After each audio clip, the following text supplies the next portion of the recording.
go live to Melbourne now. We've got authorities providing a flood update, of course. It was fires earlier in the week in Victorian, now floods. Let's have a listen in. Special thanks to the agencies and the work that they've undertaken for the last week and continue to do. The workers, the paid workers, but the incredible volunteers that we have right across this state. They do an outstanding job and come to the aid of communities when they're needed. So thank you to the volunteers.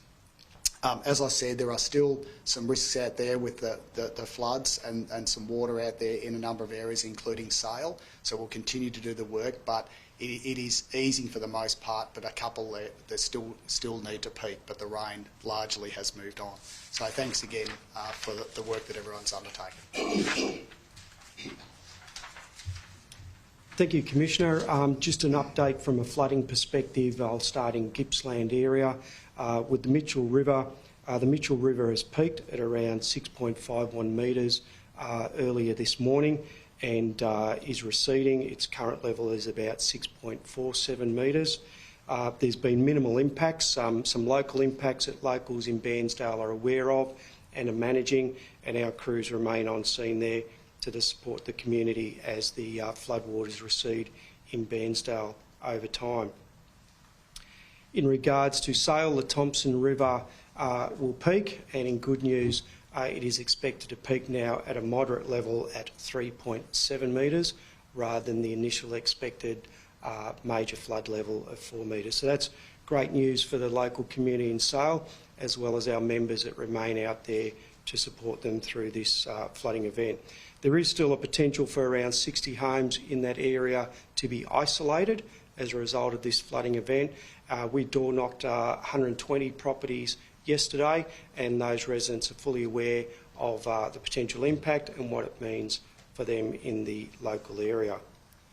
We have downgraded the emergency warning in the Newry, Tanamba West area to an advice message, which is to say it's still not safe to return. The floodwaters are receding, and we have crews on scene there undertaking initial assessment, but in order for them to undertake a more comprehensive assessment, they need those floodwaters to recede. We have had reports of at least 3 homes that have had inundation, and as those floodwaters recede, we're able to go in and undertake further assessment. But the good news there is there was no impacts in regards to people being in harm's way as those floodwaters came through.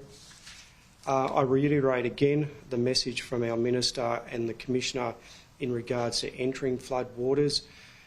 It was a timely and salient reminder in the early hours of this morning when we had to rescue 2 occupants from the roof of a vehicle. The Commissioner mentioned that it doesn't take much for a vehicle to float and be carried away. It's about 15 centimetres, so the length of this pen or a pencil, that's enough for a vehicle to be lifted and shifted, and the results can be catastrophic for the people involved. So we say quite purely and simply, never enter floodwaters. It could be the last decision you make. That's our big advice to members of the public. The flood emergency still remains insofar as whilst the waters are peaking and they will discharge and recede over time, floodwaters are still there. So we say to people, don't become complacent, don't think it's time now to enter the water, and wait for the signs to be removed and say that roads are now open and can be traversed.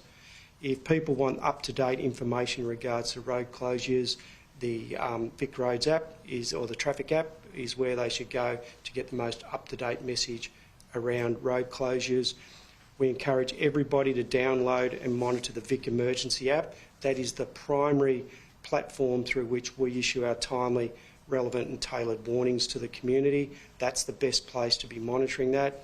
And if you require any further advice or information to prepare yourself and your home for floods or storms, go to the Vic SES website, www.ses.vic.gov.au. You'll have all the information you need there to make yourself and your home safe for floods and storms. Thank you. When are we expecting the Thomson River to peak? Yeah, so it'll be later today. We're monitoring that, but it'll still be a later today event when it'll peak, and hopefully start receding from that point. But it is a reminder, peaking doesn't mean the floodwater risk is gone. It just means that it's not expected to rise any further than